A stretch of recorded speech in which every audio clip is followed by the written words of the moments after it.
ஆட்சியில் இருக்கக்கூடிய அந்த அரசியல்வாதிகள் மிக முக்கியமான பதவியில் இருந்த ஆட்சியாளர்கள் இருந்தாங்க அன்னைக்கு. அவர்களுடைய புதல்வர்கள், அவருடைய பையன்கள், அவருடைய வீட்டு பிள்ளைகள் செய்த தவறை தான் அன்னைக்கு வெளிக்கொண்டு வந்திருக்கோம். அந்த இதுதான் வந்து வெளிவந்திருக்குது. நீங்க தொடர்ந்து சொல்லுங்க.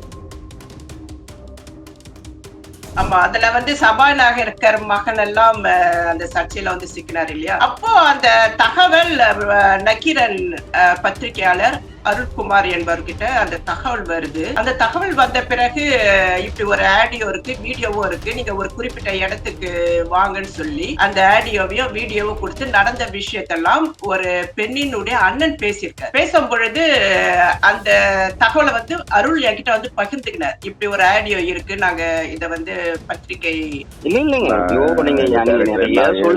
காமராஜன் இருப்பாருங்க, நிறைய பேர் இருப்பாங்க. அதுக்கப்புறம் இப்ப லெனின் சாரிங்க, என்னுடைய அண்ணா இருக்காருங்க. அதெல்லாம் எல்லாருக்கிட்டையும் கேட்கலாங்க. ஆனா உண்மை என்னங்கிறதானுங்க மத்தவங்ககிட்ட கேட்டு ஒரு கேரட் தெரிஞ்சுக்க வேண்டிய வேலை நமக்கு தெரியாதுங்க. நம்ம என்ன இப்படி குற்றச்சாட்டு உங்க மேல வந்திருக்கு, அதுக்கு நீங்க விளக்கம் சொல்ற யார் மேல வைக்கலாங்க, உங்க மேலயும் வைக்கலாம். இதெல்லாம் சோசியல் மீடியாவது ஒரு பெரிய விஷயம் கிடையாது. யார் மேல வேணாலும் குற்றச்சாட்டு வைக்கலாம். நான் கேட்கிற ஒரே விஷயம், நீங்க வந்து எந்த ஆதாரத்தின் அடிப்படையில இது மாதிரி பேசுறாங்க? இது வந்து 2019ஆம் ஆண்டு கோவை மாவட்டத்துல பொள்ளாச்சி அந்த பகுதியில ஒரு கல்லூரி மாணவிகளை தொடர்ந்து இந்த அரசியல்வாதிகள் வாரிசுகள், அதாவது அன்றைய காலகட்டத்துல ஆளும் கட்சியாக இருந்த அதிமுகவுடைய அரசியல் சார்ந்த நபர்கள் அல்லது அவர்கள் பிள்ளைகள் ஒரு கல்லூரி மாணவிகளை தொடர்ந்து பலாத்காரத்துக்கு உட்படுத்தி வருகிறது. அவர்களை வந்து ஆபாசமாக படம் எடுப்பது, மிரட்டுவது. அண்ணா என்ன அடிக்காதீங்கன்னு சொல்லி அந்த பெண் அழுவாங்க இல்லையா, அதே மாதிரி நாங்க அருளுக்கு ஒரு ஆடியோ கொடுத்தோம். அதுல வந்து பெரியார் சரவணன் என்னை படங்கள் எடுத்து மிரட்டுறான்னு சொல்லி ஒரு பெண் கதறி அழுவாங்க. அந்த ஆடியோவை கொளத்தூர் மணி வாட்ஸ்அப்புக்கு அனுப்பின. கொளத்தூர் மணிக்கு கொடுத்த திராவிட விடுதலை கழகத்தை சார்ந்த தலைவர் கொளத்தூர் மணிக்கு அந்த ஆடியோவை கொடுத்தார். அவரை வந்து கேட்டாரு, என்ன இது, யார் இந்த பெண், எதுக்காக அழுகுறாங்க, என்ன பிரச்சனை கேட்டாரு. இந்த மாதிரிலாம் காவல்துறை சார்ந்து இப்படி பேசுறாங்க, எந்த பதிலும் வரல. அப்ப ஆட்சியாளர்கள் என்பவர் யாரு? இப்ப நான் இந்த இது நிகழ்ச்சி முடிச்ச பிறகு நான் ட்விட்டர்ல போய் போட்டு கன்னிமொழியை டேக் பண்ணி நான் கேட்கப்பேன். எங்களுக்கும் வந்து பண்ணுங்க, நான் கேட்கப்பேன். ஒரு கோரிக்கையா கண்டிப்பா நான் வைப்பேன். அது முன் வந்து செய்ய ஆரம்பிச்சா அது ஒரு சிறப்பான ஒரு விஷயமா நான்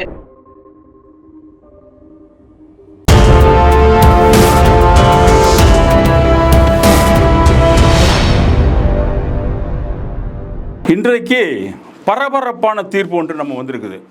இன்னைக்கு தமிழகத்தில் கிட்டத்தட்ட ஒரு 5 ஆண்டுகளாக எதிர்பார்த்த மிகப்பெரிய ஒரு பாலியல் வழக்குக்கான, பொள்ளாச்சி பாலியல் வழக்குன்னா தமிழகத்தில் தெரியாத மனிதர்கள் இல்லை, அதனுடைய முதல் தீர்ப்பாக இன்றைக்கு வந்திருக்குது.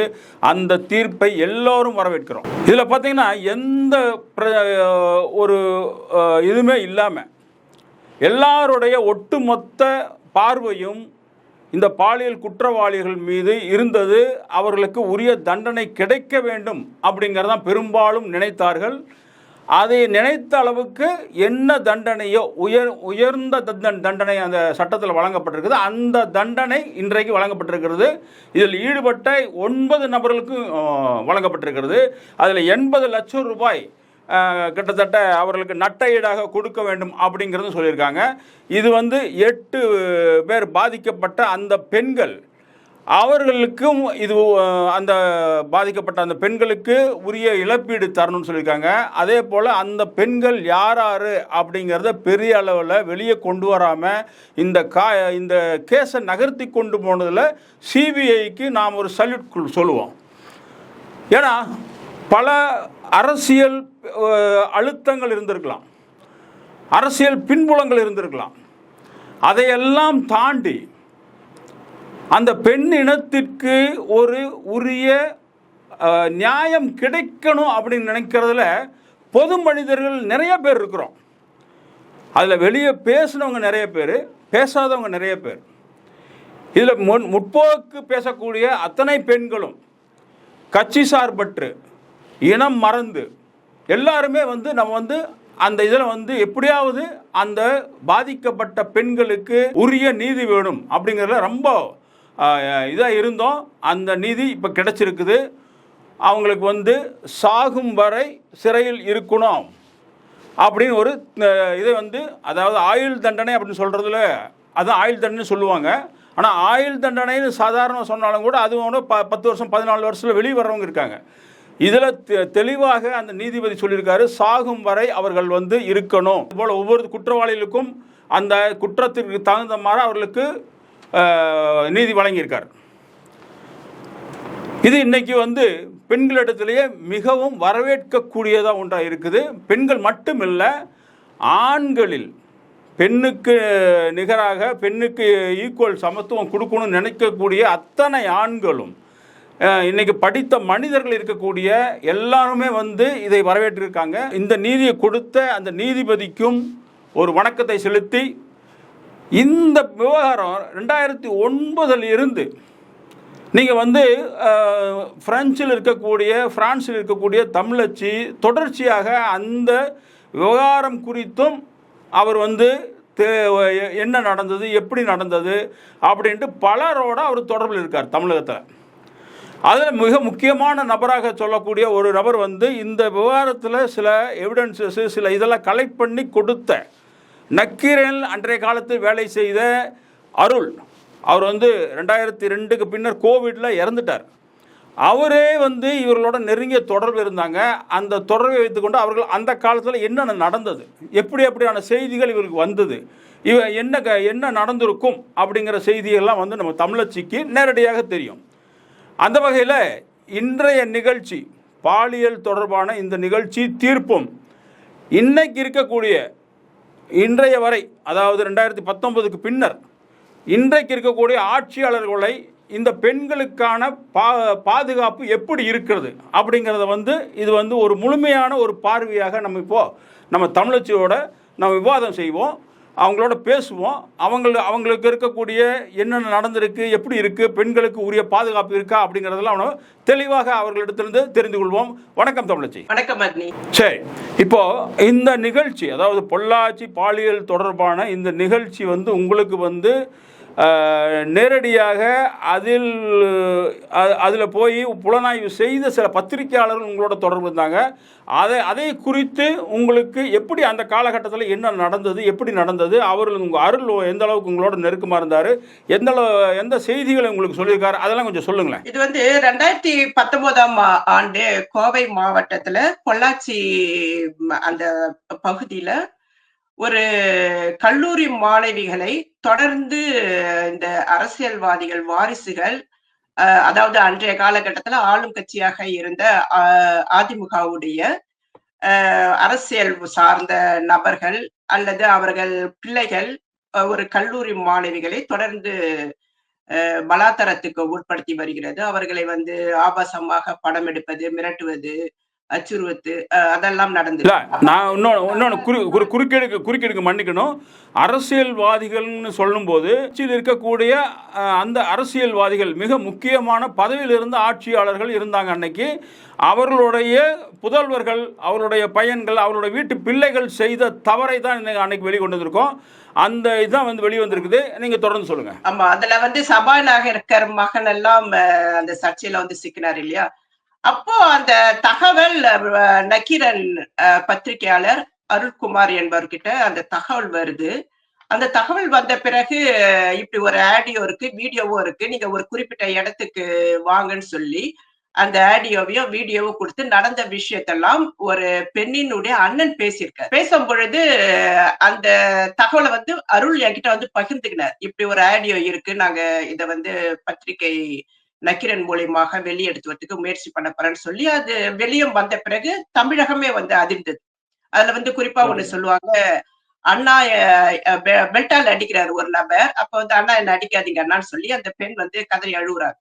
அப்போ அதை சார்ந்த விவாதங்கள் அது அருள் தான் எதிர்பார்த்ததை விட அதிகமாக பரவலாகி அதிகமான ஒவ்வொரு தமிழ்நாட்டுல இருக்கிற ஒவ்வொரு குடும்பத்துல இருக்கிற அண்ணனும் அப்பாவும் அம்மாவும் தங்கள் வீட்டு பெண்ணுக்கு நடந்த ஒரு சம்பவம் மாதிரியாக நினைத்து அது ரொம்ப அதிருப்தியாக அந்த ஆட்சியாளர்கள் மீது ஒரு அதிருப்தி வந்தது.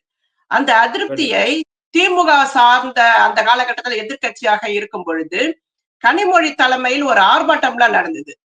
இந்த கனிமொழி வந்து இதுக்கான பாதிக்கப்பட்ட பெண்களுக்கு நீதி வேண்டும் வந்து ஒரு பெரிய போராட்டம் நடத்தினாங்க. அதுல வந்து கம்யூனிஸ்ட் மார்க்சிஸ்ட் கட்சியை சார்ந்த பெண்ணியலாளர்கள், மற்ற பெண்கள் அமைப்புகள் எல்லாரும் அனைத்து கூட்டணி கட்சிகளும் இணைந்து ஒரு பெரிய போராட்டத்தை உருவாக்கி ஆளும் கட்சிக்கு ஒரு நெருக்கடியை கொடுக்க முற்பட்ட பொழுது கூட அந்த 2 வருடங்கள் அவங்க எந்த முயற்சியும் செய்யல.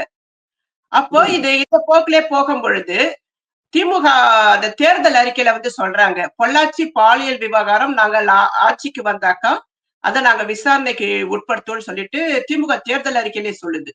அதே மாதிரி ஒரு இதை சொல்லியிருந்தாங்க, ஜெயலலிதா மரணம் தொடர்பாக முன்னாள் முதல்வர் ஜெயலலிதாவுடைய மரணம் மர்மமான முறையில இருக்கிறதையும் நாங்க விசாரணைக்கு உட்படுத்துவோம்னு சொல்லி தேர்தல் அறிக்கையில சொல்லியிருந்தாங்க. அது இதுவரைக்கும் நடைமுறைப்படுத்தல. இல்ல ஆறுமுகசாமி இல்லையே, ஜெயலலிதா இதுல ஆறுமுகசாமியோட குழுவோட அறிக்கையெல்லாம் வந்தது இல்ல வெளியே. பேரளவுல உருவாக்குறது. அது இப்ப என்னாச்சு, அந்த ஆறுமுகம் விசாரணை ஆணையத்துடன் நிலை இப்ப என்ன அதுக்கான இது சமர்ப்பிக்கணும் இல்லையா? அப்ப அது வந்து அதை தொட முடியாத கட்டத்துல மிகப்பெரிய அரசியல் இருக்கு, அதுக்குள்ள திமுக கூட போக முடியாது. அப்போ இவர்களுக்கு இன்றைய காலகட்டத்துல இப்ப பொள்ளாச்சி பாலியல் விவகாரம் சார்ந்தது முதல்ல சிபிஐசி வேற வகையில் அது மெயின்டைன் பண்ணிட்டு இருந்தாங்க. பின்புதான் வந்து அது சிபிஐக்கு மாற்றப்பட்டது. அப்போ மாற்றப்பட்ட பிறகும் வந்து கடந்த 2 வருடங்களாக ரொம்ப அமைதியாக இருந்ததாகவும், கிணற்றில் போட்ட கல் போல அந்த சம்பவம் அமுங்கி போனதாகவும், நாங்கள் தொடர்ந்து அதை பேசி தொடர்ந்து அதை முன்னெடுத்தோம்னு சொல்லி சொன்னது வந்து வாசுகி, மார்க்சிஸ்ட் கம்யூனிஸ்ட் கட்சியை சார்ந்த தோழர் வாசுகி சொல்றாங்க.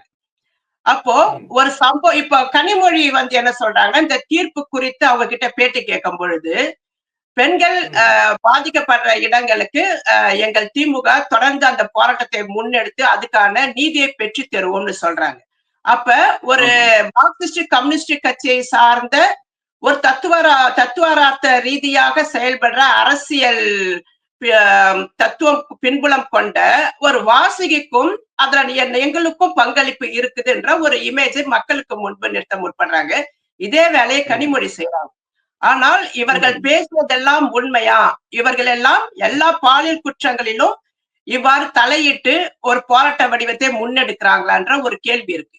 இப்ப அண்ணா பல்கலைக்கழகம் தொடர்பான அந்த மாணவி கனிமொழி என்ன வகையான போராட்டத்தை முன்னெடுத்தாங்க, என்ன வகையான நிர்பந்தத்தை அந்த ஆட்சியாளர்களுக்கு ஏற்படுத்தினாங்க? எதுவுமே கிடையாது. அப்போ ஒரு அறிக்கை, ஆனா கண்டன அறிக்கை கொடுத்திருக்காங்க. அவங்க வந்து கண்டன அறிக்கை ஒண்ணு கொடுத்திருக்காங்க. கண்டன அறிக்கை அது போதுமா? இப்ப நீங்க ஆளும் கட்சியில இருக்கீங்க, அதுல அது இன்னும் நிறைய வெளியில வராத விஷயங்கள்லாம் வந்து அமுக்கப்பட்டு இருக்கு. அப்ப அதையெல்லாம் பேசணும். அவங்க எப்ப வந்து அந்த கண்டனம் அறிக்கை கொடுத்திருக்காங்க? அப்ப கமிஷனர் அருண் பேசினார் இல்லையா, அந்த பெண் தொடர்பான விவகாரம் கார்ஷீட் வெளியானது, அதையெல்லாம் வந்து தன்னுடைய ஆட்சி காலகட்டத்துல நாங்கள் தங்களுடைய சொந்த கட்சி அடிப்படையில தான் இவ்வளவு விஷயங்கள் நடக்குதுன்ற பொழுது அதுக்கான என்ன எதிர்வினை நடத்தினாங்க கனிமொழி? அப்படி எதுவும் நான் ட்வீட் பண்ணிலாம் நான் பார்த்தது கிடையாது, எங்கேயோ பேட்டி கொடுத்து நான் பார்த்தது கிடையாது. நீங்க எந்த இடத்துல சொன்னாங்கன்னு நீங்க சொல்லுங்க, நம்ம மேற்கொண்டு அதை குறித்து நான் இன்னும் விரிவா பேச முற்படுறேன். ஒருவேளை என்னுடைய பார்வையில இருந்து கூட அது தவறி இருக்கலாம். ஆனால் அது மேலோட்டமான ஒரு கன்னட அறிக்கையா வேணா நம்ம அதை எடுத்துக்க முடியுமே தவிர, தங்களுடைய கட்சிக்காக அவங்க ஒரு பெரிய நெருக்கடியை வந்து கொடுக்கிற அளவுக்காக அவங்க கனிமொழி செயல்படுற ஒரு நபர் கிடையாது. கனிமொழி என்னை பொறுத்த வரைக்கும் அவருக்கு ஒரு அரசியல்வாதி, அவ்வளவுதான். வாசுகி விவகாரமும் வந்து இந்த லூலி விவகாரங்கள் வந்து நாங்க பார்த்துட்டு இருக்கோம். இது வரைக்கும் வாய் திறக்கல. தன்னுடைய கூட்டணி கட்சிகளுக்கு எந்தவித பங்கமும் ஏற்படக்கூடாதுன்றதுல எல்லாருமே வந்து தெளிவா இருக்காரு. அப்படி இருக்கும் பொழுது நீங்கள் எல்லாம் இன்று வந்து இந்த தீர்ப்பை கொண்டாடுகிறீர்களா? நீங்கள் உங்களுடைய சுயநலம் எப்படி இருக்கு? உங்களுடைய பெண்கள் பாலியல் விவகாரங்களை எல்லாருமே நீங்கள் உட்பட அரசியலாகத்தான் அணுகிறீங்க.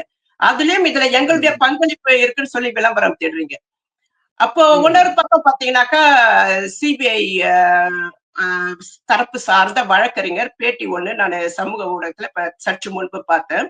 அதுல வந்து அந்த வழக்கறிஞர் என்ன சொன்னார்னாக்கா, அந்த மாணவிகள் 8 வழக்குகள் ஒன்றாக மாற்றப்பட்டு அந்த மாணவிகள் தங்களுடைய பெற்றோருக்கு குடும்பத்துல கூட தெரியாத அளவுக்கு நாங்க வந்து அவங்களை தயார்படுத்தி அவங்க கோர்ட்டுக்கு வந்துட்டு போறதுல கூட அந்த குடும்பத்துக்கு தெரியாத அளவுக்கு நாங்க பாத்துக்கணும். அந்த அளவுக்கு இந்த கேஸ்ல வந்து நாங்க ரொம்ப அதி முக்கியத்துவம் கொடுத்து ரொம்ப கவனமாக இருந்து பாதிக்கப்பட்ட பெண்களுடைய பெயர்கள், அவங்களுடைய அடையாளங்கள், அவங்களுடைய தனிப்பட்ட வாழ்க்கை சார்ந்த எந்த விஷயமும் நாங்க வெளியேற்ற வராத மாதிரி பாத்துக்கணும் அப்படின்னு சொல்றாரு. அப்படி இருக்கும் பொழுது வாசுகி வேற விதமா பேசுறாங்க. கிணற்றில் போட்ட கல்படி ஒரு 4 வருஷம் கடந்துடுச்சு, 2 வருஷம் இருந்தது, நாங்க தான் அதை புஷ் பண்ணோம் அப்படின்றாங்க. அப்போ சிபிஐங்கிறது வந்து மத்திய அரசுல கீழே இயங்குற ஒரு அமைப்பு. இவங்க வாசுகி இருக்கிற கட்சி வந்து மத்திய அரசுக்கு எதிரான கொள்கைகளும் சரி அவங்களுடைய இதை எதிர்த்து பேசிட்டு இருக்கிறவங்க. இங்கே மாநில அரசுக்கு அவங்க வந்து உறுதுணையாக இருக்கக்கூடிய அமைப்பு. ஸோ அப்போ மாநில அரசுக்கு உறுதுணையாக அவர்கள் பேசுவதும் மத்திய அரசின் அமைப்புகளை குறை சொல்வதும் அவர்களுக்கு விதிக்கப்பட்ட ஒரு நியதி தானே, அந்த கட்சியினோட கொள்கை தானே, அது அரசியல் தானே. அப்ப எல்லாமே ஒரு அரசியலா நீங்க அணுகும் பொழுது ஒரு பிரச்சனை. இப்ப வந்து பாத்தீங்கன்னாக்கா சைதாப்பேட்டை நீதிமன்றத்துல லூலு சார்ந்த ஒரு வழக்கு நடந்துட்டு இருக்கு. அதுல என்னென்ன பிரிவு இருக்குதோ, உதாரணத்துக்கு வந்து பாத்தீங்கன்னாக்கா இந்த பொள்ளாச்சி பாலியல் விவகாரத்துல 354 ஏ பிரிவு, 509, 66 இ பிரிவு அண்ட் 67 ஏ பிரிவு, அப்புறம் ஐடி வந்து ஆக்ட் இருக்கு. இது எல்லாமே வந்து லூலு பாலியல் விவகாரத்துல இருக்கு. ஒரே ஒரு பிரிவு இல்ல. என்னன்னாக்கா வன்புணர்வு செய்ததுக்கான வழக்கு பிரிவு மட்டும் லூலுக்குள்ள இல்ல. ஏன் வன்புணர்வுக்கான இணக்கத்தோட செய்ய வைக்கிறது? அதான் அந்த பொள்ளாச்சி பாலியல் இதுக்கும் லூலு விவகாரத்திலையும் ஒரே ஒரு சிறு வித்தியாசம்னா ஒரு இது மட்டும் தான், மீதி எல்லாமே இருக்கு. எல்லா பிரிவுகளும் அதுவும் எவ்வளவு கொடுமையான விஷயம். இத வந்து நம்ம அருள் வார்த்தைகள் சொல்லலாம். அருள் வந்து நான் சொன்னேன் இல்லையா, இந்த பாலியல் விவகாரத்தை இந்த பெண் பேசி ஆனா அடிக்காதீங்கன்னு சொன்ன அந்த ஆடியோவை வெளியிட்ட அருள் கிட்ட 2020 இந்த லூலு விவகாரம் சார்ந்த பிரச்சனை வரும் பொழுது அவர்கிட்ட தான் நான் முதல்ல எடுத்துட்டு போனேன்.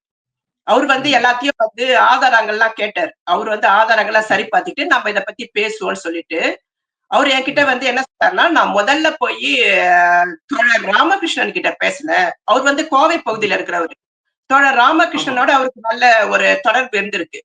அவர்கிட்ட போய் சொல்றாரு, தோழர் தமிழச்சி அன்றைக்கு வந்து பெரியார் சரவணன் தமிழக வாழ்வுரிமை கட்சியின் மாநில கொள்கை பரப்பு செயலராக அந்த நபர் இருக்கான். இப்ப தமிழச்சி மாதிரி ஒரு குற்றச்சாட்டு வைக்கிறாங்க அந்த நபர் மேல. இது சரியாக அவருடைய கேரக்டர் என்ன? எனக்கு பெரியாரிஸ்டுகள் எல்லாருக்குமே ஒருவருக்கு ஒருவர் தெரியணும் பொழுது அந்த கொஸ்டினை வந்து நக்கீரன் அருள் தோழர் ராமகிருஷ்ணன் கிட்ட கேட்கிறாரு. தோழர் ராமகிருஷ்ணன் சொல்றாரு, அந்த நபர் வந்து பாலியல் விவகாரத்துல மோசமான நபர் தான், நீங்க வந்து தாராளமா அதை நீங்க விசாரணைக்கு உட்படுத்தலாம், தமிழச்சி சொல்றதுல எனக்கு உடன்பாடு இருக்குன்னு அவர் சொன்னதாக நக்கீரன் அருள் வந்து என்கிட்ட சொன்னார். சொல்லிட்ட பிறகுதான் நான் வந்து இன்று வந்து பெரியார் சரண் வந்து தொடர்புக்கு போய் நான் அதை குறித்து பேசுறேன்னு சொல்லி போய் பேசுறாரு. அதுக்கான ஆடியோவும் வந்து பேசின ஆடியோ ரெக்கார்ட் பண்ணி எனக்கு அனுப்பினாரு. நான் அதுவும் உங்களுக்கு கொடுத்திருக்கேன். ஹலோ, திருச்சி பெரியார் சரவணுங்களா? ஆமா, வணக்கம். நான் அருள்குமாருங்க, நக்கீரன் நிருபர். வணக்கம், சொல்லுங்க. வணக்கம். இல்லைங்க, அதாவது ஒரு செய்தி ஒன்று உங்களை பற்றியான செய்தி வந்திருக்கு. சொல்லுங்க. அது உங்கள்கிட்ட விளக்குங்க தான் உங்களை கூப்பிட்டுருக்கேங்க. சரிங்களா? சொல்லுங்க. எங்க இருந்து பேசுறீங்க? நான் கோயம்புத்தூர் ரிப்போர்ட்டருங்க. நான் சொல்லுங்க. கோயம்புத்தூர் ரிப்போர்ட்டர். என் பேர் அருள்குமார். சரிங்களா? சொல்லுங்க. அதாவதுங்க, நீங்க வந்து அந்த லூலு அப்படின்னு அந்த குரூப்ல வந்து லூலுடைய பெரிய தொடர்பு வச்சுட்டு வந்து இருக்கிறதாகவும், இந்த பெண்ணிங்க பேசிக்கிட்டு பெண்களை நிறைய கெடுக்கிறதாகவும், அப்புறம் தமிழச்சி அவருடைய நிர்வாண படங்களை வந்து உங்ககிட்ட காமிச்சு அந்த நிர்வாண படங்களை வெளியிட்டு நீங்க பண்ணிட்டு இருக்கிறதாகவும், அப்புறம் வந்துட்டு ஒரு லேடி வந்து திருச்சியில இருக்க ஒரு லேடி வந்து அவங்க ஆட்சியிட்டு இருக்காங்க. அவங்க வந்துகிட்டு அழுது எங்கிட்ட பேசியிருக்காங்க. அவங்க வந்து அவங்களோட வீட்டை வந்து நீங்க கேட்டு மிரட்டும், அந்த பொண்ணோடைய மிரட்டி எங்கிட்ட சேட் பண்ணிட்டு இருந்தாங்கன்னு சொல்லிட்டு மிரட்டதாங்க வந்துட்டு ஒரு தகவலை எங்கிட்ட வந்து பெட்டிச்சு அனுப்பியிருக்காங்க. அவங்க தொடர்ந்து பேசிட்டு இருக்காங்க. அது குறித்து உங்ககிட்ட விளக்கங்கள் வந்து அவங்க கூப்பிட்டுருக்காங்க. ஏதுங்க இல்ல விளக்குங்க, அதான் உங்க மேல குற்றச்சாட்டு சொல்றாங்க. இதுல வந்து நிறைய பெரியாரிஸ்ட் எல்லாம் பேசிட்டு எல்லாம் உட்காந்துட்டு இருக்காங்க. ஆனா வந்துட்டு பெண்களுக்கு வந்து பிளாக்மெயில் பண்ணி வீடியோ போயிடுச்சு. அந்த குரூப்ல லூலோட குரூப் WST குரூப்ல போய் எல்லாம் பார்த்துக்கிட்டு எல்லாம் பண்ணிட்டாங்கன்னு சொல்றாங்க. ஆனா நீங்க அது தொடர்புல இருக்க அது சம்பந்தமா நீங்க என்னென்ன பேசுனீங்க எல்லாருமே பேசுன எல்லாத்தையும் எனக்கு அனுப்பிச்சிருக்காங்க. பிரான்ஸ்ல இருந்து தமிழச்சி அனுப்பிச்சிருக்காங்க, எல்லாம் பண்ணிருக்காங்க. அது சம்பந்தமா உங்ககிட்ட விளக்கம் கொடுக்கறதா கூப்பிட்டுருக்காங்க. சரிங்களா? இந்த பிரச்சனை 4-5 மாசமும் ஓடிக்கிட்டு இருக்குது. அதான் எனக்கு 4-5 மாசம் ஓட்டு தெரியும். எனக்கு இப்பதான் எனக்கு தகவல் கொடுத்துருக்காங்க. சரிங்களா? சரி சரி. சொல்லுங்க. நேரா சந்திக்கலாமா இல்ல? நான் கோயம்புத்தூர். நீங்க திருச்சிட்டு இருக்க, நான் கோயம்புத்தூர் இருக்காங்க. எதுங்க? 2 நாள் நானே கோயம்புத்தூர்ல இருக்கீங்க. நீங்க கோயம்புத்தூர்ல இருக்கீங்களா? ஒரு நல்ல மனசு சந்திக்கிறேன். இல்ல இதுதான் கேள்வி, அவ்வளவுதானுங்க. நீங்க வந்துட்டு பெண்ணையும் பேசிக்கிட்டு பெண்களை கெடுத்துட்டு இருக்கீங்க. அதாவது அந்த குரூப் லூலுடைய குரூப்ல வந்துட்டு நான் வந்து இவ்வளவு போயிருக்கீங்க. தமிழச்சி வந்து உங்களுடைய நிறுவனம் அவங்க முன்னாள் நீங்க எடுத்த வீடியோக்களை வந்து நீங்க வந்து போட்டோஸ் வந்து நீங்க நேர லூலுக்கு அனுப்பிச்சிருக்கீங்க. அப்படி வந்து தொடர்ச்சியா வந்து பெண்களை வந்து நீங்க வந்து பாலியல் ரீதியாக நீங்க வந்து உங்க பிரியாரை பத்தி கேட்டுக்கிட்டே நீங்க வந்து முரண்பட்ட கருத்துக்களோட வாழ்த்துருக்கீங்க அப்படின்னு சொல்லிக்கிட்டு தான் அந்த மாதிரி கருத்து சொல்றாங்க. அது சம்பந்தமாக போறாங்க இருங்க, அப்படிலாம் சொல்றாங்க போறாங்க வராங்கன்னா சரிங்க. நியாயமா இது வந்து ஒரு புகார் கொடுத்து சட்ட நடவடிக்கைக்குள்ள போயிருக்கணும். ஏனுங்க? இது நியாயமா வந்து யாராவது புகார் கொடுத்து ஒரு சட்ட நடவடிக்கைக்குள்ள போயிருக்கணும். அதுதாங்க நீங்க சொல்றதெல்லாம் உண்மையா இருந்தால் சரிங்க. சரிங்களா? சரிங்க. அப்ப எதுவும் உண்மையா இருக்கிற மாதிரி எனக்கு தெரியல. சரிங்க. இது பிரச்சனையே வேற. சரிங்க. சரிங்களா? இது பிரச்சனையே வேற. இது வந்து எனக்கு நடக்கிற பிரச்சனை இல்ல, இது தொடர்ந்து ஆக்டிவிட்டிஸ் எல்லாத்துக்கும் இருக்கக்கூடிய பிரச்சனை தான் இது. சரிங்க. பேஸ் பண்ணுவோம். இதெல்லாம் வந்து உண்மை இல்லாத நீங்க இணையதளத்துல நீங்க சேட் பண்ணது எல்லாமே எனக்கு அனுப்பிச்சிருக்காங்க. நீங்க பேசுறது எல்லாமே அனுப்பிச்சிருக்காங்க. அப்ப அது பொய்யாக இருக்குமா இல்லையான்னு நீங்களே முடிவு பண்ணிக்கணும். அவ்வளவுதான். உங்களோட நீங்க என்ன பேசுறீங்க அப்படின்னு பேசுறீங்க இல்ல நீங்க எப்படி கெட்ட வார்த்தை எழுதுறீங்க எல்லாமே இருக்கு. ஐயோ அது மறுக்க முடியாது. லங்கத்தோட சொல்ல முடியாது. உங்ககிட்ட நான் பேசிக்கிட்டு தான் இருக்கிறேன். சொல்லுங்க. சரிங்களா? சொல்லுங்க. அது கெட்ட வார்த்தை அவதூறு ஆயிடாது. நான் இப்போ பொது வாழ்க்கையில 100 பேர் பேசுவாங்க. சரி. ஏதாவது ஒரு கடுகு அளவுக்கு அது இதுல உண்மை இருக்கணும். உண்மை இருந்தா மேற்கொண்டு பேசலாம். இல்ல தமிழச்சி வந்து உங்களுடைய தொடர்பு வந்துட்டு உங்க லைவ்ல வந்துட்டு அவங்களுடைய நிறுவனமா உங்களுக்கு காமிச்சாங்க. நீங்க அதை போட்டோ எடுத்து நீங்க அனுப்பிச்சது உண்மைதான் இல்லைங்களா? அது லூலவே சொல்றாங்க. இல்ல இல்ல இல்ல இல்ல அதான் சொல்றேன்ல. நீங்க ஒரு சைடா விஷயங்களை கேட்டுட்டு அவங்க சொல்றாங்க ஒரு சைடா கேட்டிருந்தா உங்களை கூப்பிட வேண்டிய தேவை எனக்கு கிடையாது. சரிங்களா? அதனால உங்ககிட்ட கேட்கறேன். புரியுதுங்களா? நக்கீரனை பத்தி உங்களுக்கு நல்லாவே தெரியும். நாங்க கரெக்டா தான் கேட்போம். எல்லாத்தையும் கேட்டுக்கிட்டு தான் உங்க லைன்ல வருவோம். வேணா பழைய காமராஜ் கிட்ட கேளுங்க. இல்லைங்க நிறைய சொல்லுங்க. காமராஜன் இருப்பாருங்க, நிறைய பேர் இருப்பாங்க. அதுக்கப்புறம் இப்ப லெனின் சாரிங்க என்னுடைய அண்ணா இருக்காருங்க. அதெல்லாம் எல்லாருக்கிட்ட கேட்கலாங்க. ஆனா உண்மை என்னங்கிறதானுங்க. மத்தவங்ககிட்ட கேட்டு ஒரு கேரட்டு தெரிஞ்சுக்க வேண்டிய வேலை நமக்கு கிடையாதுங்க. நம்ம என்ன இப்படி குற்றச்சாட்டு உங்க மேல வந்திருக்கு, அதுக்கு நீங்க விளக்கம் சொல்ற யார் மேல வைக்கிறாங்க, உங்க மேலயும் வைக்கலாம். இதெல்லாம் சோசியல் மீடியாவது ஒரு பெரிய விஷயம் கிடையாது. யார் மேல வேணாலும் குற்றச்சாட்டு வைக்கலாம். நான் கேட்கிற ஒரே விஷயம், நீங்க வந்து எந்த ஆதாரத்தின் அடிப்படையில இது மாதிரி பேசுறாங்க? புரியுதுங்களா? சரி. லூலு குரூப் தமிழச்சிக்கு நோக்கம் வேற என்ன? உங்க விளக்கம் கேட்கறேன். அதுக்குதான் விளக்கம் கேட்கறேன் உங்களுக்கு. நீங்க சொல்லுங்க. அது அப்பட்டமா அது வந்து உளவுத்துறைக்கு வேலை செஞ்சுட்டு இருக்குது. அது இங்க இருக்கக்கூடிய ஆக்டிவிட்டிஸ் எல்லாத்தையும் அடிக்கிறது அதோட வேலை. இதுக்கு முன்னாடி அவங்க பேசின விஷயங்கள் எல்லாமே வந்து ஆதாரமற்ற அவதூறு குற்றச்சாட்டு தான். சரி. தொடர்ந்து அவங்க இதை செஞ்சுக்கிட்டே தான் இருக்கிறாங்க இங்க. சரிங்க. புரியுதுங்களா? ஒரு இந்திய பிரஜை இல்லாதவர் தமிழ்நாட்டோட அரசியல்ல முதல்ல தலையிடுறதோ கருத்து சொல்றதோ அதுவே வந்து சட்டப்படி குற்றம். அது வழக்கு நீதிமன்றத்திலயும் வழக்குல இருக்குது. அவரு மேல கிட்டத்தட்ட ஏகப்பட்ட எஃப்ஐஆர் இருக்குது. ஒரு எனக்கு தெரிஞ்ச ஒரு 5-6 எஃப்ஐஆர் அவர் மேல எல்லா வழக்கெல்லாம் நீங்க ரொம்ப அப்டேட் இல்லாம இருக்கீங்க. நீங்க சமீபத்துல இந்த 4 மாசமா நடந்த பிரச்சனையிலேயே அவங்க மேல வந்து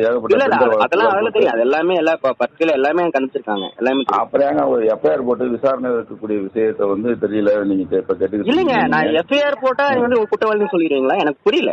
இப்ப வந்துட்டு இப்ப சொல்ல முடியும். இருங்க, இது என்ன மாதிரி லாஜிக்? இது எஃப்ஐஆர் போட்டா குற்றவாளின்னு சொல்ல மாட்டீங்க, ஆனா இது மாதிரி வந்து கேள்விப்பட்ட விஷயத்துல வந்து மட்டும் குற்றவாளியா விசாரிப்பீங்க நீங்க? அப்படி கிடையாதுங்க.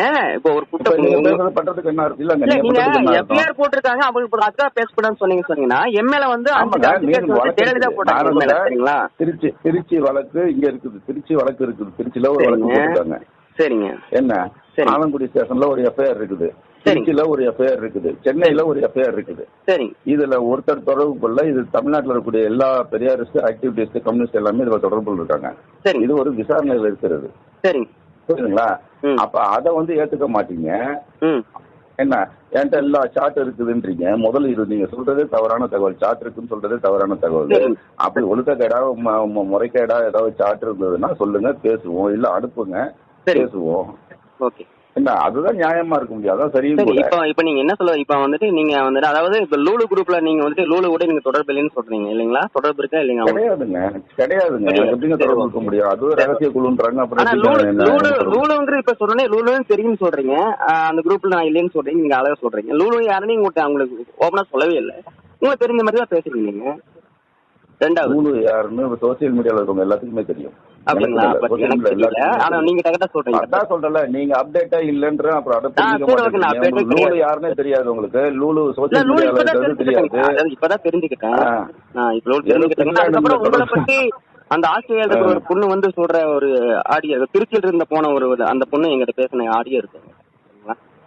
வேற சொல்லுங்க சொல்லுங்க. அது எவ்வளவு நீங்க முடிச்சிட்டீங்களா? உங்களுடைய விளக்கம் அவ்வளவுதானே?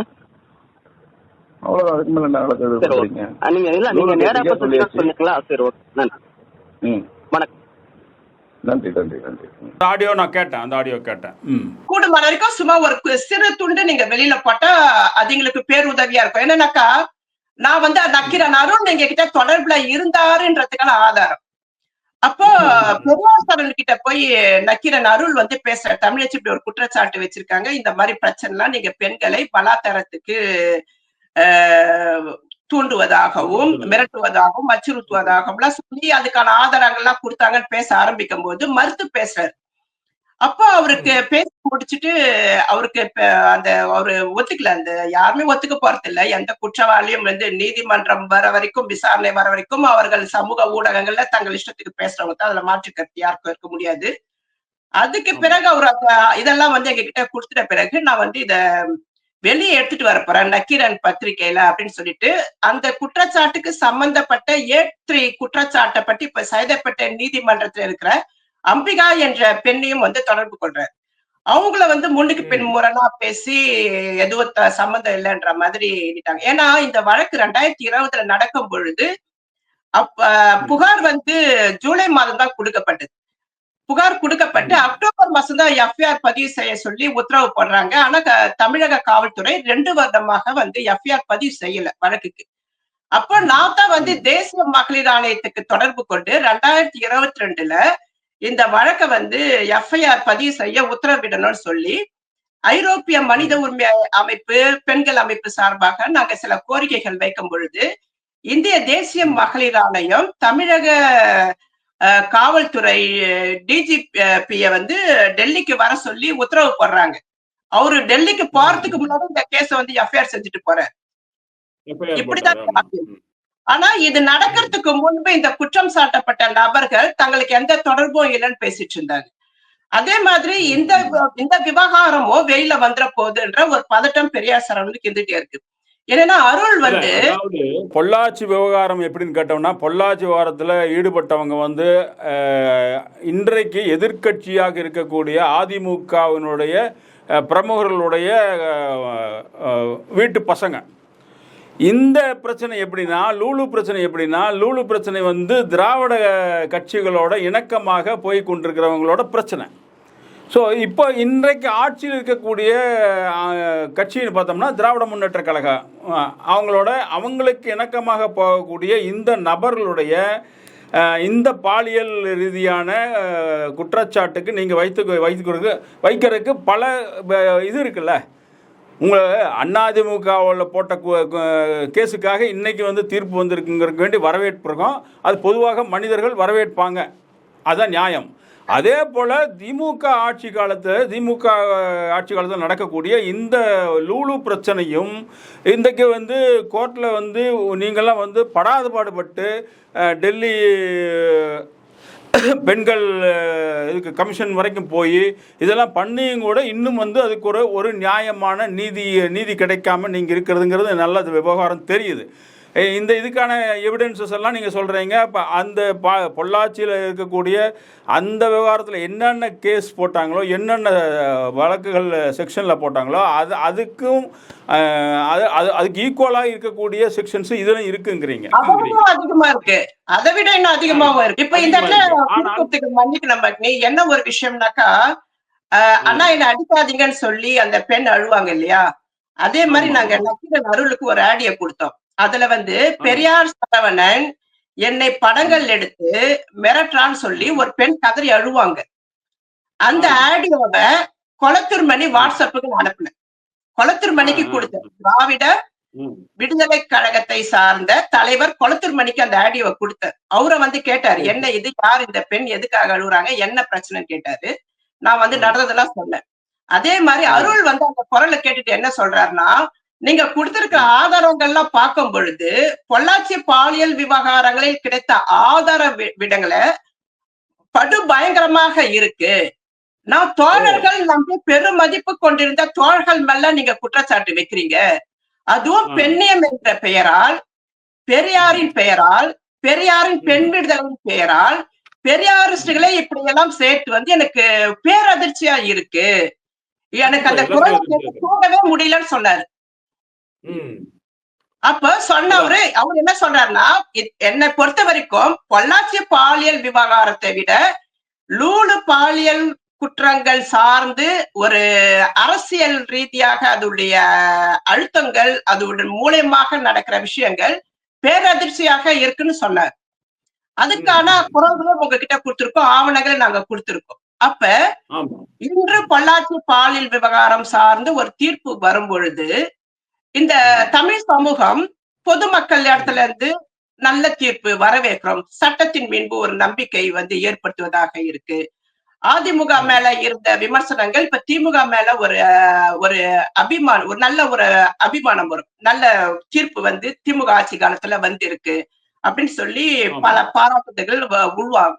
இந்த தீர்ப்பு இன்னும் சில மாதங்களில் வரப்போகிற தேர்தலுக்கு முன்கூட்டியே இப்படி வந்து சில விஷயங்கள் நடக்க வாய்ப்பு உண்டு, அது நடந்திருக்கு.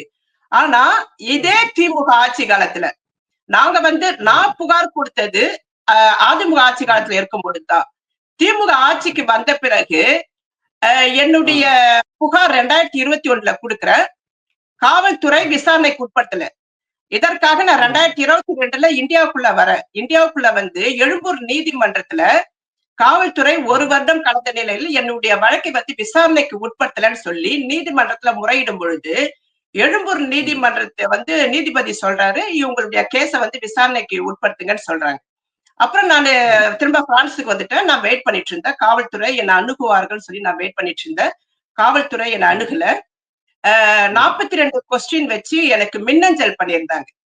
அப்ப என்னுடைய வழக்கறிஞரை தொடர்பு கொண்டு தமிழக காவல்துறை 42 கேள்விகள் கேட்டு எனக்கு மின்னஞ்சல் பண்ணியிருக்காங்க, இதை நான் எப்படி எதிர்கொள்றது, இதற்கு நான் பதில் சொல்லலாமா அப்படின்னு நான் கேட்கும் பொழுது, சட்ட ரீதியாக காவல்துறை 42 கேள்விகளை உங்ககிட்ட மின்னஞ்சல் மூலியமாக கேட்டு பெறுவது என்பது தவறான ஒரு பார்வையாக இருக்கு, இது சரியான அணுகுமுறை கிடையாது, நீங்க வந்து இதுக்கு பதிலளிக்க கூடாது, நாம நேர்ல வந்து விசாரணைக்கு நம்மள அழைக்கணும், நீங்க நேர்ல வந்து விசாரணைக்கு அவங்களோட ஒத்துழைங்க, நீங்க வர தயாரா இருக்கீங்களா? நான் கண்டிப்பா நான் வர தயாரா இருக்கேன். ஏன்னா விசாரணைக்கு உட்படுத்தணுன்றதுக்காக தான் நான் இந்தியா வரைக்கும் வந்து நீதிமன்றத்தை அணுகிருக்கேன். அவங்க எப்ப கூட்டாலும் நான் வர தயாரா இருக்கேன் அப்படின்ன பொழுது, சரி அப்ப வந்து நீங்க வந்து உங்களுடைய வழக்கறிஞர் மூலியமா உங்களுக்கு தெரிவிச்சுடுங்க, உங்களை நேர்ல கூப்பிட்டோம் ஒரு பிக்ஸ் பண்ணி அதிகாரப்பூர்வமான ஆவணம் வர வரைக்கும் நீங்க இந்தியாவுக்கு வராதீங்கன்னு சொன்னாங்க. ஏன்னா இந்தியாவுக்கு வரும்போதுதான் காலதாமதப்படுத்தி அப்புறம் நம்ம அதை பேச முடியாம தான் அது பண்ணிட்டு இருக்காங்க. அப்ப நான் அதுக்காக வெயிட் பண்ண வரல. தேசிய மகளிர் ஆணையத்திலையும் நான் முறையிட்டேன். அவங்க ஒவ்வொரு மாதமும் வந்து தமிழக காவல்துறையை வந்து கேக்குறாங்க, தமிழச்சி விவகாரத்துல நீங்க என்ன மாதிரியான நடவடிக்கை முன்னெடுத்திருக்கீங்கன்னு கேட்கும் பொழுது ஒரு நெருக்கடி அவங்களுக்குள்ள வரும்போது தமிழக காவல்துறை என்ன இது அனுப்புறாங்கனாக்கா, நாங்க தமிழச்சியை வந்து விசாரணைக்கு உட்படுத்தணும், முன்னுக்கு பின் முரணாக தகவல் சொல்றாங்க, அவங்களுடைய குற்றச்சாட்டு வைக்கிற நபர்கள் எல்லாம் அடையாளமற்றவர்கள், பெயர்கள் எதுவுமே குறிப்பில்லைன்னு சொல்றாங்க. இத வந்து தேசிய மகளிர் எனக்கு தெரிவிக்குது. அப்ப நான் பார்த்தேன், நான் என்ன சொல்றேன்னா, நான் கொடுத்த புகார்ல அவங்க வீட்டு அட்ரஸ், தொலைபேசி எண், அவங்க வகிக்கிற பதவியில இருந்து எல்லாத்தையுமே குறிப்பிட்டிருக்க. ரெண்டாவது காவல்துறை என்ன விசாரணைக்கே உட்படுத்தாத பொழுது நான் எப்படி முன்னுக்கு பின் முரணாக தகவல் சொல்லியிருக்க முடியும்? அப்ப நீங்க பொய்யான அறிக்கையை தேசிய மகளிர் ஆணையத்துக்கு அனுப்ப வேண்டிய நெருக்கடி உங்களுக்கு யார் கொடுக்குறா? இது ஒரு கொஸ்டின்.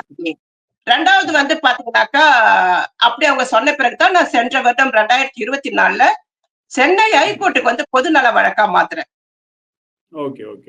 பொதுநல வழக்கா மாத்தும் பொழுது பெஞ்ச் அமர்வு சார்ந்த நீதிபதிகள் இந்த தமிழச்சி என்பவர் 3 வருடங்களாக புகார் கொடுத்து நீங்க ஏன் விசாரணைக்கு உட்படுத்தணும்னா தேர்தல் காலகட்டமா இருந்தது, உள்ளாட்சி தேர்தல் அப்படின்னு சில காரணங்கள் சொல்ல முற்பட்டாங்க. சைபர் கிரைம் சார்பாக பேசின ஒரு பெண் காவல்துறை அதிகாரி, ஹேமான்னு நினைக்கிறேன் அவங்க பேரு, அவங்க எனக்கு முன்னாடி என்ன சொல்றாங்கன்னா, இது 2 குழுக்கள் சம்பந்தப்பட்ட சர்ச்சை. அவங்க லூலு மாதிரி நானும் ஒரு குழு வச்சிருந்த மாதிரி கதையை மாத்திட்டாங்க எனக்கு முன்னாடி. அப்ப காவல்துறை எவ்வளவுக்கு போலியாக ஆவணங்களை தேசிய மகளிர் மாநிலத்துக்கு அனுப்புவதும், நீதிமன்றத்துக்கு முன்பு வாய்க்கூசாமல் இவ்வளவு பொய்களை சொல்ல வேண்டிய நிர்பந்தம் காவல்துறைக்கு எதற்காக வருகிறது? இது ஒரு கொஸ்டின். அதே மாதிரி என்ன வந்து காவல்துறை விசாரணைக்கு உட்படுத்தணும் பொழுது சென்ற வருடம் சைபர் கிரைம் பி டீம் காவல்துறை அதிகாரி பெயர் வந்து கோகுல் கிருஷ்ணன், அவர் தான் விசாரணைக்கு உட்படுத்தினாரு. என்கிட்ட வந்து கையெழுத்துல வாங்கினாங்க. வாங்கிட்ட பிறகு சொன்னாரு, நாங்க இன்னும் நீங்க குற்றச்சாட்டு வைத்த 12 பேர் இருக்காங்க, அவங்க மேலே நாங்க வந்து விசாரணை நடத்தணும்னு சொல்லும் பொழுது நான் சொன்ன இன்னும் கூட அதிகமா இருக்காங்கன்னு. எஃப்ஐஆர் பதிவு பண்ணும் போது அதை எடுத்துட்டு வருவோம், இப்போதைக்கு இவங்களை விசாரணைக்கு உட்படுத்துறோம்னு சொல்லி உறுதி கொடுத்த அடிப்படையில் நான் பிரான்ஸுக்கு வந்துட்டேன். ஆனா அவங்க திரும்பவும் பொய்யான அறிக்கையை தேசிய மகளிர் ஆணையத்துக்கு கொடுக்குறாங்க, நாங்க வந்து தமிழச்சி கேஸ கூட்டிட்டோம்னு.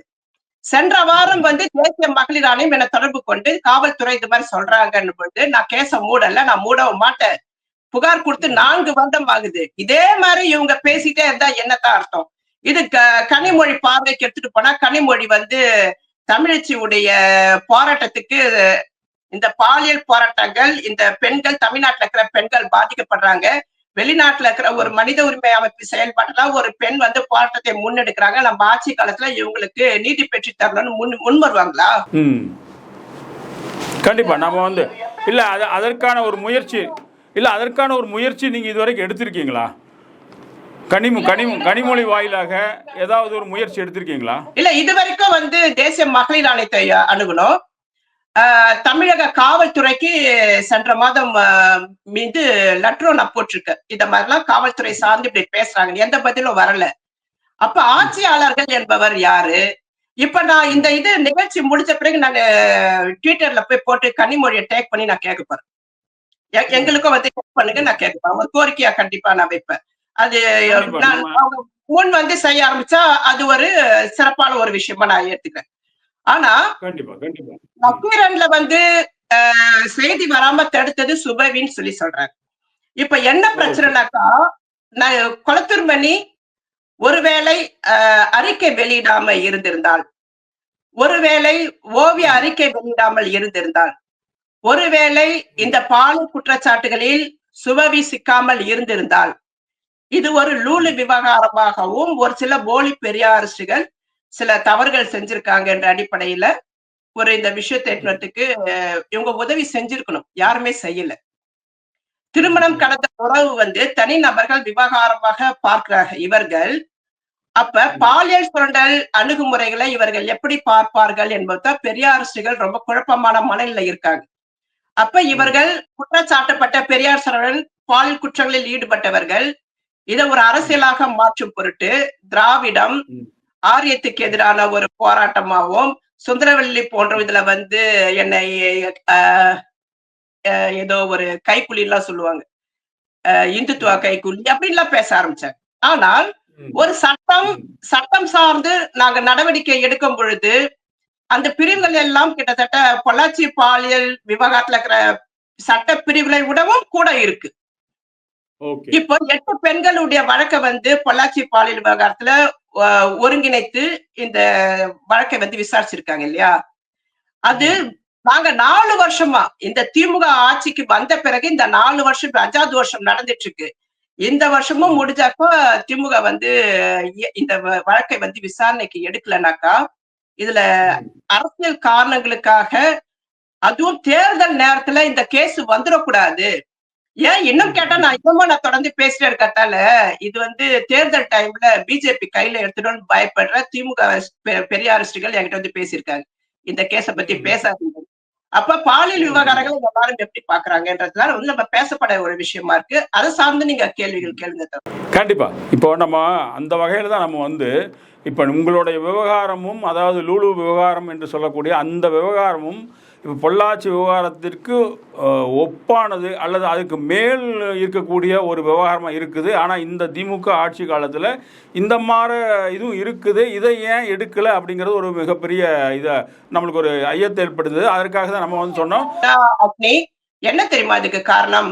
ஆட்சி அதிகாரம் தன்னுடைய அப்பாவோ அல்லது தன்னுடைய குடும்பத்தை சார்ந்தவர்கள் யாரும் ஆட்சி அதிகாரத்துல இருக்காங்கன்ற ஒரு ஆணவத்தோட நம்ம என்ன செஞ்சாலும் யாராலும் எதுவுமே செய்ய முடியாது, நம்ம என்ன வேணாலும் செய்யலாம் சொல்லிட்டு அந்த இளைஞர்கள் ஒரு கூட்டு மனநிலையில பெண்கள் கிட்ட அந்த பாலியல் ரீதியான தேவைகளை வந்து பூர்த்தி செய்வதற்கு தங்களுக்கு ஒரு பாதுகாப்பு இருக்கு இந்த ஆளும் கட்சி இந்த காலகட்டத்துல நம்புறாங்க.